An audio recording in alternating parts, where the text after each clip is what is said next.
नमस्कार, मैं रविश Kumar Nayak news channel से। आइए डालते हैं आज की देश दुनिया की बड़ी खबरों पर एक नजर। लेकिन उससे पहले अगर आप चैनल को देखते हैं तो वीडियो को लाइक और किस जगह से देख कमेंट करना मत भूलिए।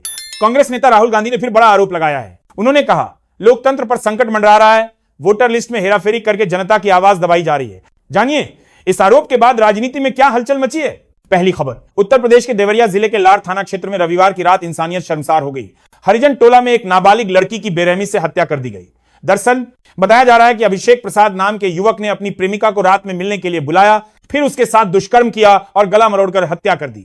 रात के करीब 12 बजे की यह वारदात पूरे इलाके को दहला गई। गांव में मातम पसरा है और पुलिस ने आरोपी को गिरफ्तार कर लिया है।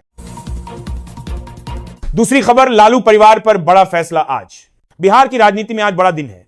राउज एवेन्यू कोर्ट आज फैसला सुनाएगी कि क्या लालू प्रसाद यादव, राबड़ी देवी और तेजस्वी यादव पर आईआरसीटीसी होटल घोटाला और जमीन के बदले नौकरी वाले केस में आरोप तय होंगे या नहीं। अगर कोर्ट ने आरोप तय किए तो इसका मतलब होगा कि लालू परिवार पर मुकदमा चलेगा। बिहार चुनाव से पहले इस फैसले पर सबकी नजरें टिकी हैं। तीसरी खबर, केंद्रीय मंत्री सुरेश गोपी का इस्तीफा। केंद्र की राजनीति से भी बड़ी खबर आई है। केंद्रीय मंत्री सुरेश गोपी ने अपने पद से इस्तीफा देने की इच्छा जताई है। उन्होंने कहा कि राज्यसभा सांसद सी सदानंदन मास्टर को उनकी जगह मंत्री बनाया जाए। सुरेश गोपी ने कहा यह केरल की राजनीति में एक नया अध्याय होगा। सूत्रों के मुताबिक वे जल्द ही अपना इस्तीफा औपचारिक रूप से सौंप सकते हैं। चौथी खबर, पश्चिम बंगाल में एमबीबीएस छात्रा से दुष्कर्म। अब चलते हैं पश्चिम बंगाल के दुर्गापुर, जहां एक एमबीबीएस छात्रा के साथ दुष्कर्म की वारदात सामने आई है। छात्रा अपने दोस्तों के साथ बाहर निकली थी, लेकिन कुछ दरिंदों ने उसे जबरन पकड़ लिया और दुष्कर्म किया। पुलिस ने 3 आरोपियों को गिरफ्तार कर लिया है और जांच जारी है। घटना ने पूरे शहर को हिला दिया है।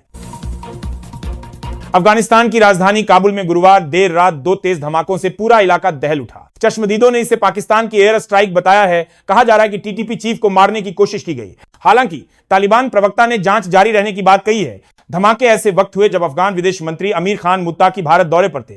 अब तक किसी हताहत की पुष्टि नहीं हुई, लेकिन पूरे क्षेत्र में तनाव चरम पर है। सीमा पर हालात लगातार बिगड़ते जा रहे हैं। हाल ही में मुरीदके में टीएलपी प्रदर्शनकारियों और सुरक्षा बलों के बीच हुई हिंसक झड़प ने आग में घी डालने का काम किया है। तालिबान ने पाकिस्तान के रक्षा मंत्री और इसी चीफ की काबुल यात्रा की पेशकश ठुकरा दी है। 9 अक्टूबर के पाकिस्तानी हमलों के विरोध में तालिबान ने साफ कहा अगर अफगान क्षेत्र में घुसपैठ हुई तो पूरी ताकत से जवाब देंगे। वहीं सऊदी अरब ने भी चेतावनी दी है, किसी एक देश पर हमला दोनों देशों पर हमला माना जाएगा। मध्य प्रदेश के मैहर के पीएम श्री कन्या विद्यालय रामनगर में एक शर्मनाक घटना सामने आई है। मामूली गलती पर प्रधानाचार्य ने छात्राओं की बेरहमी से पिटाई की। 3 छात्राएं घायल, 2 बेहोश, एक का हाथ टूट गया। घटना के बाद विद्यालय में हड़कंप मच गया। तहसीलदार ने मौके पर पहुंचकर घायल छात्राओं के बयान दर्ज किए हैं। देरसा हापर कर से देश मामला प्रशासनिक जांच के घेरे में है। इधर मध्य प्रदेश के साथ एनवेर से दर्दनाक खबर, मजदूरों से भरी ट्रैक्टर ट्रॉली अचानक पलट गई। सभी मजदूर सोयाबीन की कटाई के लिए आए थे। कई लोग गंभीर रूप से घायल बताए जा रहे हैं। स्थानीय लोगों ने घायलों को अस्पताल पहुंचाया। प्रशासन ने जांच के आदेश दे दिए हैं। इजराइल हमास के बीच बंधकों की अदला बदली के बीच अमेरिकी राष्ट्रपति डोनाल्ड ट्रंप इजराइल की यात्रा पर हैं। इजराइल के राष्ट्रपति बेंजामिन नेतन्याहू और उनकी पत्नी ने तेल अवीव के बेनगुरियन एयरपोर्ट पर ट्रंप का स्वागत किया। इस दौरान ही आपको रगड़ा काफी है। यह ऐलान किया गया है कि ट्रंप को इजराइल के सर्वोच्च सम्मान से नवाजा जाएगा। वहीं ट्रंप ने कहा है कि इजराइल और हमास के बीच युद्ध खत्म हो गया है। दुर्गापुर गैंगरेप मामले में पीड़िता के पिता ने कहा मुझे पश्चिम बंगाल सरकार में किसी से कोई फोन नहीं आया है। मुझे ओडिशा महिला आयोग से एक फोन आया था। मामले में 5 गिरफ्तारियों पर उन्होंने कहा ममता बनर्जी को इस दर्द को समझना चाहिए। मैं बंगाल सरकार से सख्त सजा देने का आग्रह करता हूं, तब राज्य में लड़कियां सुरक्षित महसूस करेंगी। उन्होंने कहा मेरी बेटी ठीक हो रही है, इसमें कुछ और दिन लगेंगे। जम्मू कश्मीर राज्यसभा चुनाव पर राज्य मंत्री जितेंद्र सिंह ने कहा मैं नामांकन के दिन यहां हूं। बीजेपी की ओर से हमारे 3 उम्मीदवार हैं और हमें जीत की उम्मीद है। प्रधानमंत्री मोदी के नेतृत्व में जम्मू कश्मीर को विशेष ध्यान और प्राथमिकता मिली है। बाढ़ जैसी स्थिति के दौरान भी मोदी सरकार ने हमारा साथ सारे तपस्या दिया और जम्मू कश्मीर का कई बार दौरा किया। भाजपा और मोदी सरकार ने क्षेत्र की स्थिति में उल्लेखनीय सुधार किया है।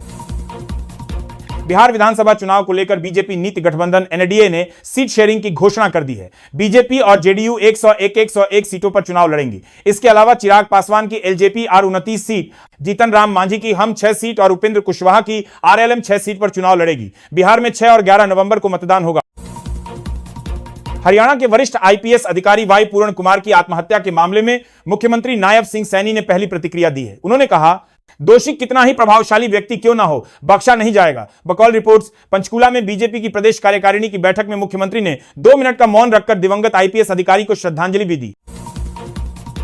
बिहार विधानसभा चुनाव को लेकर एआईएमआईएम 100 सीटों पर अपने प्रत्याशी उतारने की तैयारी में है। पार्टी के प्रदेश अध्यक्ष अख्तरुल ईमान ने इसकी जानकारी दी। उन्होंने बताया कि उनकी पार्टी आरजेडी से गठबंधन करना चाहती थी, लेकिन उन्हें कोई जवाब नहीं मिला। पिछले विधानसभा चुनाव में एआईएमआईएम ने 20 सीटों पर चुनाव लड़ा था और 5 सीटें जीती थी। अफगानिस्तान सेना ने रविवार रात पाकिस्तान के खिलाफ जवाबी कार्रवाई करते हुए 25 चौकियों पर कब्जा कर 58 पाकिस्तानी सैनिकों को मार गिराया। यह हमला पाकिस्तान द्वारा हवाई और सीमा उल्लंघन के बाद किया गया। पख्तिया प्रांत में दोनों देशों की सेनाओं में भीषण झड़प हुई। बता दें, हाल ही में पाकिस्तान ने अफगानिस्तान में हवाई हमले किए थे। लोकसभा में नेता प्रतिपक्ष और कांग्रेस नेता राहुल गांधी ने बीजेपी पर वोट चोरी का आरोप लगाया है। राहुल गांधी ने 2024 के लोकसभा चुनावों के दौरान बेंगलुरु सेंट्रल सीट पर वोटर लिस्ट में हेराफेरी करने का आरोप लगाया था। आरोपों की जांच के प्रश्न से याचिकाकर्ता रोहित पांडे ने विशेष जांच दल पर गठित करने की मांग को लेकर याचिका दायर की थी। अब सुप्रीम कोर्ट ने उस याचिका पर विचार करने से इंकार कर दिया। तो ये थी आज की देश दुनिया की सबसे बड़ी खबरें।